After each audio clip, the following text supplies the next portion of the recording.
presidente americano Donald Trump conduziu a assinatura, hoje cedo, a inauguração do Conselho Internacional da Paz. Foco inicial é a reconstrução de Gaza. A cerimônia aconteceu hoje pela manhã, durante o Fórum Econômico Mundial em Davos, na Suíça, participação de representantes de mais de 20 países. Esse novo conselho parece surgir como uma alternativa prática aos mecanismos tradicionais da ONU.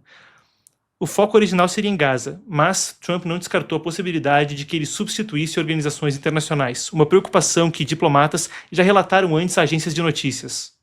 Nesse entremeio também tem a questão brasileira. É um dos mais de 60 países a ter sido convidado, até agora sem posição clara. Ou melhor dizendo, nessa cerimônia inicial não aderiu nem o Brasil nem potências europeias. A gente vai desdobrar o que acontece na sequência e, claro, também a posição brasileira. No discurso dele, hoje cedo então, Trump criticou a ONU, mas afirmou que irão trabalhar em conjunto. Vamos conferir um trecho da fala do presidente dos Estados Unidos. We're going to be very successful in Gaza. It's going to be a great thing to watch. And we can do other things. We can do numerous other things. Once this board is completely formed, we can do pretty much whatever we want to do. And we'll do it in conjunction with the United Nations. You know, I've always said the United Nations has got tremendous potential, has not used it. But there's tremendous potential in the United Nations. And you have some great people at the United Nations. But so far it hasn't, you know, on the 8 wars that I ended, I never spoke to the United Nations about any of them. Bom, e aí você tem aqui do meu lado o logo do Conselho Internacional da Paz quando a gente fala sobre esse aparente atrito entre ONU e o Conselho da Paz que agora se forma. O que chama atenção é a semelhança, e a nossa apuração aqui colocou os dois lado a lado. Ali você vê na ONU, à direita, os ramos de oliveira. No do Conselho da Paz também se vê, o do Conselho da Paz colocaria os Estados Unidos em evidência, o da ONU coloca o mundo visto numa projeção a partir então do Polo Norte. Tá aí a comparação então entre os dois. O visual, no entanto, é mais centrado nos Estados Unidos. No Conselho da Paz usa essa cor dourada. O secretário de Estado Marco Rubio defendeu a iniciativa e também afirmou que o Conselho nasce com um perfil voltado a ações concretas, claro, Gaza em primeira instância. A gente tem aqui a fala dele. But oftentimes in international affairs, we often find ourselves at events where people are reading these scripted statements, these strongly worded letters that they put out, but no action, nothing happens. This is a group of leaders that are about action. And the President of the United States is a president of action, of getting things done. And today is the beginning of that, of a new era and a new stage that we think is so important as a model to the rest of the world of what is possible. And clearly the focus is right now on Gaza and making sure that the plan that's about to be presented to you here today, this vision for the future of Gaza, this vision for the future of the region, is not just possible and promising. It is our destiny if we put the time and the effort that it requires, as I know this board will do. But I also think it will serve as an example of what's possible in other parts of the world. Without losing focus on what's before us now, this is what's possible for other places and other conflicts that seem impossible to solve right now. Bom, a gente ouviu então aí Marco Rubio. Agora, sobre o plano para Gaza que ele citava, a gente tem também os detalhes vindo a partir de Jared Kushner, então o genro de Trump, parte do board executivo, o conselho executivo que deve ser parte da equipe levando adiante esse planejamento então para tentar alcançar uma paz no Oriente Médio. Rafa will start with, this will show a lot of workforce housing. We think this could be done in 2-3 years. We've already started removing the rubble and doing some of the demolition. And then New Gaza. It could be a hope, it could be a destination, have a lot of industry, and really be a place that the people there can thrive, have great employment. Once this starts going, we think there should be 100% full employment and opportunity for everybody there. And we have a lot of data on what can be, but we think that this really gives the Gazan people an opportunity to live their aspirations. But it all starts with security, and it all starts with governance. Pessoal, o vídeo já volta. Marcos aqui, recado importante. O que você está assistindo é um corte do programa Epoch News, que vai ao ar de segunda a quinta, sempre às 5 horas da tarde, aqui nesse canal. Inscreva-se e não perca nenhuma edição, nem as nossas coberturas especiais de eventos globais. Absolutamente imperdível. Mais uma coisa, hein? O link na descrição vai te colocar no newsletter O Panorama, o nosso newsletter gratuito de geopolítica, que vai sair da superficialidade e, assim como acontece aqui no canal, te colocar em contato com o mundo e a história. Epoch Times presente em 36 países, 23 idiomas, e você vem junto conosco nessa. Se inscreva. Aí a gente tem a lista dos participantes até agora, parte das pessoas que você via ali ao fundo, conforme o Marco Rubio falava. Vamos lá então, em ordem alfabética. Argentina, Armênia, Azerbaijão, Bahrein, Bielorrússia, Egito, Hungria, Indonésia, Jordânia, Cazaquistão, Kosovo, Marrocos, Paquistão, Paraguai, Catar, Arábia Saudita, Turquia, Emirados Árabes Unidos, Uzbequistão e Vietnã. Tem quem reclame da minha velocidade falando, mas agora na lista é útil, né? É brincadeira, pessoal. Mas a gente vê que há uma grande parte de países árabes envolvidos que são considerados aliados, com moderação que seja dos Estados Unidos e de Israel. Nesse sentido, a gente também aguarda para ver como a coisa se desdobra.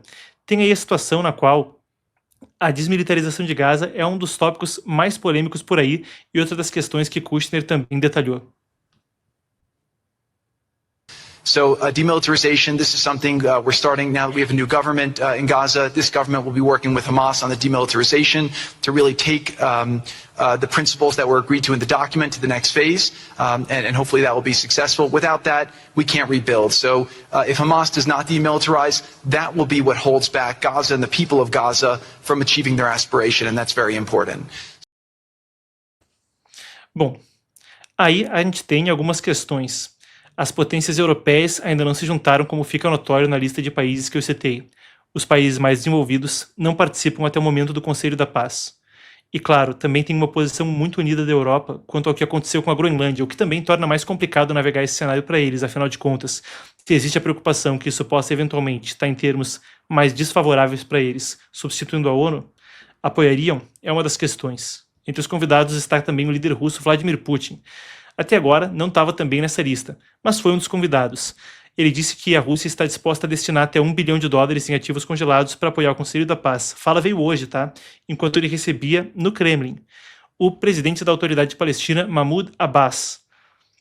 Tá, então a gente tem a imagem do encontro. Prosseguindo, a gente tem, claro, a questão da posição brasileira. Uma questão delicada quando a gente fala até de um Conselho da Paz ali unindo, de certa forma, Netanyahu e o presidente brasileiro. Lula foi, claro, considerado persona não grata em Israel depois que comparou a atuação das forças de defesa de Israel em meio à guerra contra o Hamas com o Holocausto da Segunda Guerra Mundial no século passado.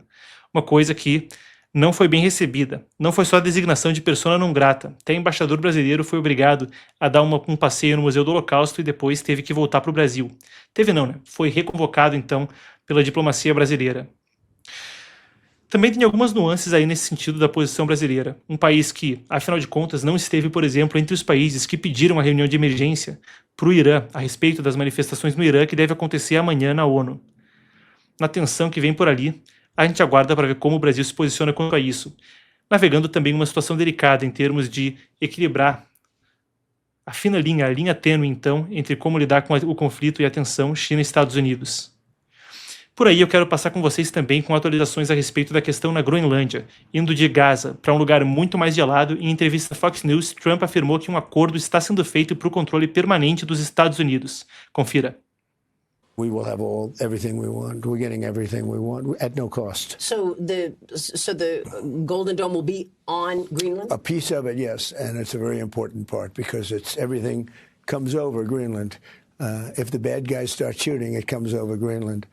So we knock it down. It's pretty infallible. It's amazing. You know, Ronald Reagan had the idea a long time ago, but we didn't have any technology at that point. The concept was great, but there was no technology. Now we have unbelievable technology. I mean, virtually 100%. So what are we talking about? An acquisition of Greenland? Are you going to pay for it? We're talking about it. It's really being negotiated now, the details of it, but essentially it's total access. It's there's no end, there's no time limit. A publicação oficial do presidente americano, se é que dá para chamar de oficial, uma publicação nas redes sociais, o Truth Social, e a gente cobriu isso em detalhes aqui ontem, até num painel que havia eu, Manu e o Paulo Henrique Araújo, mas não tinha nenhum detalhe. A estrutura de um possível acordo foi encontrada, era o que ele falava, conforme removia então as tarifas que eram prometidas sobre uma série de países europeus que levaram tropas antes para Dinamarca, não, para Groenlândia. Até agora, nenhum documento ou detalhe oficial divulgado. Ali ele falou com a Maria Bartiromo da Fox, novamente sem dar detalhes. Do outro lado, a premier da Dinamarca, Mette Frederiksen, e claro, a Dinamarca tem a soberania da Groenlândia no momento, pediu presença maior da OTAN no Ártico e voltou a falar que o território não está à venda. Has something to do with NATO. We have asked NATO to be more present in the Arctic region. I think everybody in NATO agrees about that, the Arctic states, but also other member states, that we need a permanent presence from NATO in the Arctic region, including around Greenland.